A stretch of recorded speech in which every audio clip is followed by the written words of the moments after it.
a lot of activity in cancer and Alzheimer's disease. That's sort of the virtuous cycle of the system working, right? There's not a lot of stat research going on now because there's such great stats that are available, and they're available in predominantly in generic form. It's like, okay, the system moves on to what's going to provide new value to patients, because if it doesn't provide new value for patients in the marketplace, it's not going to be accepted. So the reason I was asking is, you said it's a large part unmet need, but was it also was it the genomic sequencing that really triggered that, or was there other? Oh yeah. The advancement in understanding of the genome and proteomics is leading to an extraordinary number of different research paths, and it's a combination of challenge and great promise. Like the greater the understanding of cancer is, the more the complexity becomes understood. But it's unlocking the puzzle is incredibly complicated, but there's a terrific progress to I have two questions for Dr. Olay. One, they're sort of questions and comments at the same time. One is, what is being done in terms of training more physicians? I'm a graduate of the Medical College of Wisconsin, and there are 3 states that I know of. One is Texas, one is Wisconsin, and unfortunately I don't remember the third, that actually have programs to train more physicians. My own alma mater has a program where they're pairing with 2 underserved counties in Wisconsin, and they're fast-tracking the training of physicians. They're going to make it a 3-year program, so the physicians will come out with $150,000 in debt rather than $200,000 in debt, and then those physicians in return agree to stay in those counties and serve them. And what is New Jersey doing, or planning, or thinking of, or considering that might increase the number of physicians needed here and keep them in the state? The second question has to do with basically the Medicaid fees being brought up to the level of Medicare fees, which is certainly an improvement. However, the Medicare fees themselves, if I had an entirely Medicare practice, I couldn't practice, because basically Medicare only pays me enough to pay for my office expenses. It doesn't pay my mortgage, my house, my kids' tuition. It just gives me barely enough to get by. And Medicaid, I dropped years ago because it paid so little, I couldn't possibly incorporate it into how I practice. So what is the state doing to improve on Medicare fees? And also, what is being done to take away the federal threat to, in fact, lower Medicare fees, that if it ever goes into effect, if the federal government ever actually carries out this year-to-year threat to decrease the fees, I don't see how any physicians can possibly continue to see Medicare patients under any guise. So if you could just address those just two remind me issues. if I forget all these questions, I should have had it right in hand. But since it's a casual interaction, we can go back and forth. But one of the things to talk about in terms of higher education, that's a piece that a lot of the large institutions here in New Jersey are actually looking into fast-tracking medical education, so that instead of having the conventional 4 or 5 year program, we can actually trim it down to a 3-year program. And so some of the institutions I'm working with right now are actually looking at those collaborations and to make it more primary care centric, patient centric versus specialty driven. So those are some of the other things that we're actively doing. Now, under the Affordable Care Act, there are provisions by which the GME slots that are open are going to be reassigned and designated to primary care. So the goal is to really have this as a primary care physician-driven model. If you look at the accountable care organizations or some of the other bundled programs that we have in Medicare, through the Innovation Center in Medicare or through CMS, you'll see that a lot of the incentives that are built around the primary care model. So the goal is to really retain and keep the primary care and truly have them coordinate the care. The other thing that you're seeing simultaneously happening in the marketplace is boards, group here, where their health plans now paying for care coordination. So it's not just a pure fee-for-service transaction that's happening, but if there are offices and physicians and and teams coming together, taking care of the 30% of the non-direct clinical care that is getting reimbursed. So those are some of the models that are evolving as we're looking at not just retaining physicians, but also nurturing them and grooming them to succeed as our health environment is changing. But also you're seeing all these collaborators come together and saying, okay, we want this to succeed, and this is how we're going to help them succeed. In terms of the fee schedules, that's an important piece. So we're moving from a utilization-based reimbursement model to an outcome-based, value-based reimbursement model. So the Accountable Care Organization, which was just a 7-page provision in the thousands of pages of the Affordable Care Act, has taken a life of its own now. And even though Medicare is pushing it, and an Accountable Care Organization is where physicians and with or without hospitals come together and take accountability to both the cost as well as the quality of the patient population that get attributed to them, they are taking a life of its own right now. So even though it is the law of the land to have that as a provision, it's the payers that are actually pushing it into a different horizon, and they're truly making sure that the program is capitalized. If I can, I don't know if I answered all of your questions, but if I did. Nobody can answer all of But them. they were very good questions. And the Medicare fee schedule is really a federal program. And so Medicare, as we speak right now, is looking at changing the reimbursement model so that we're not dealing with the SGR fix every year, so that we're not dealing with the 3 times more that we pay in certain parts of the country with the outcome staying the same based on the Dartmouth Act. on supply questions, I was surprised to learn that New Jersey has the highest percentage of foreign medical graduates in the country, they state. And so, that's relevant because between 1980 and 2006, which was a time when the U.S. population grew by 1/3, the number of medical school graduates domestically didn't grow at all. And so you actually had a significant decline in the per capita number of doctors. And so if it worked for foreign medical school graduates, you wouldn't have had those going in. And with respect to the SGR, you just mentioned the cap, the legislative cap was never enacted on But always a threat on every year. Medicare fees for docs. The CBO recently reduced the cost of eliminating it from $246 billion, or a couple of years ago it was $300 billion. Now they're saying it's only $138 billion. The reason they are is because on MedPAC's advice and under the ACA basically, they're holding the physician reimbursement rates pretty much to about the growth of the CPI. So people are getting it better, they're not getting it worse. But so I think you're going to see some action on that. I don't know if there's going to be this big outpouring of new babies. I don't know to whom we address this, but I'm particularly interested in the prevention side of this. And I know this has been a very comprehensive panel, and we can address all the issues that come up. But if you can comment on the role of prevention on healthy diet and lifestyle, and what that could do to address this problem, particularly the obesity epidemic in this country, because it seems to me that so many of these problems are now metabolically caused, and it's really been our power, like we did with tobacco, maybe just address the problem of bad food and sedentary lifestyles. So I'll take a stab at it, and then maybe you can, and maybe from a pharmaceutical perspective and a large employer. So prevention is key, right? I mean, that's one thing that we all know. Under the Affordable Care Act, all preventative care is covered at zero copay on the part of the patients or members. And so where the prevention debate is actually evolving as we speak is not just primary prevention, not just secondary prevention, but tertiary prevention. So from a public health perspective, primary prevention is critical, right? That helps with the, 1 in 3 people in the U.S. are now obese. It's the first time ever in the history of mankind that our children will have life expectancy less than the parents.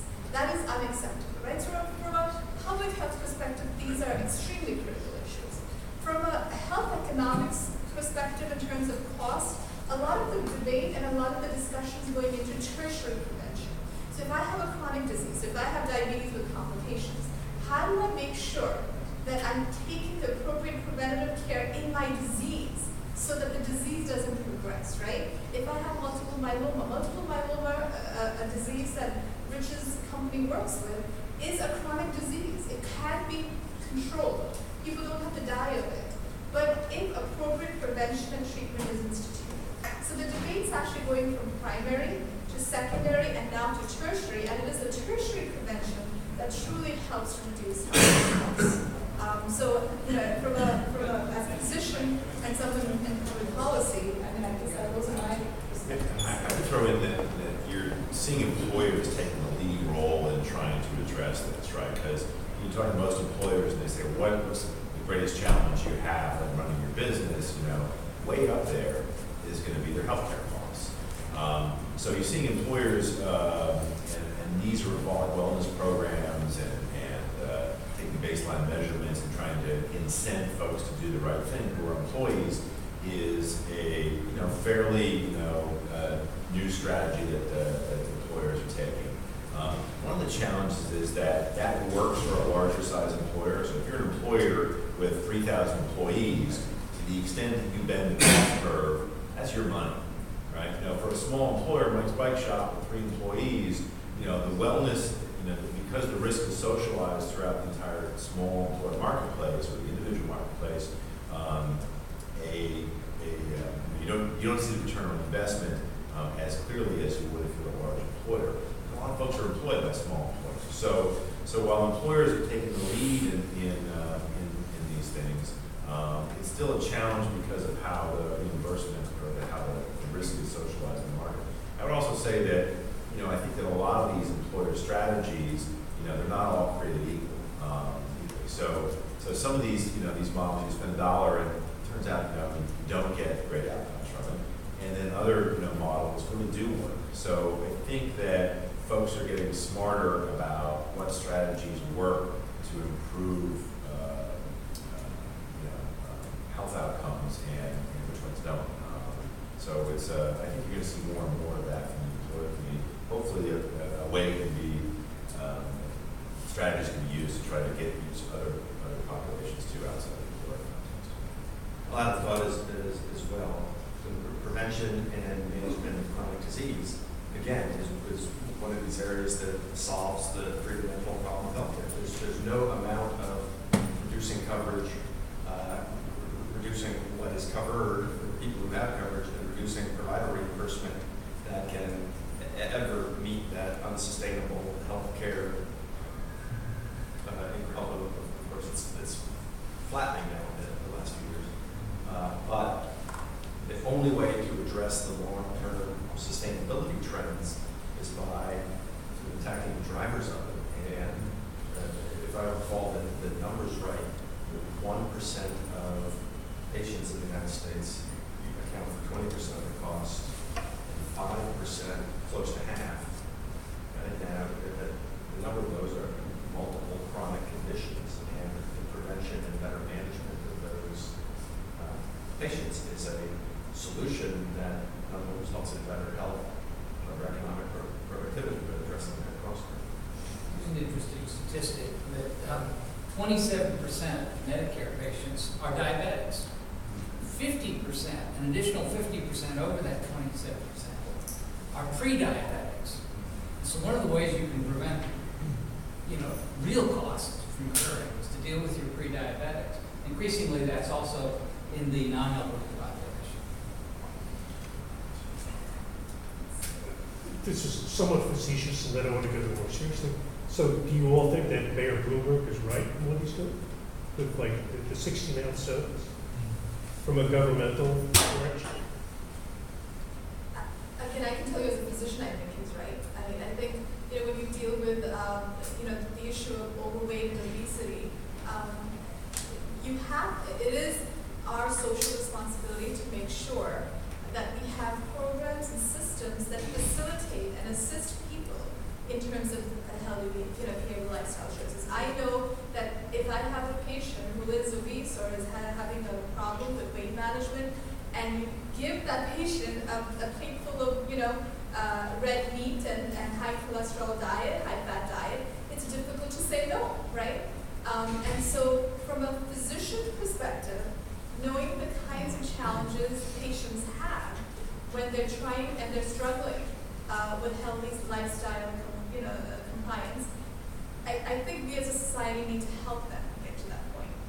As an individual, as a person, I think one should be free to choose what he or she wants to do and live the life that they choose to do.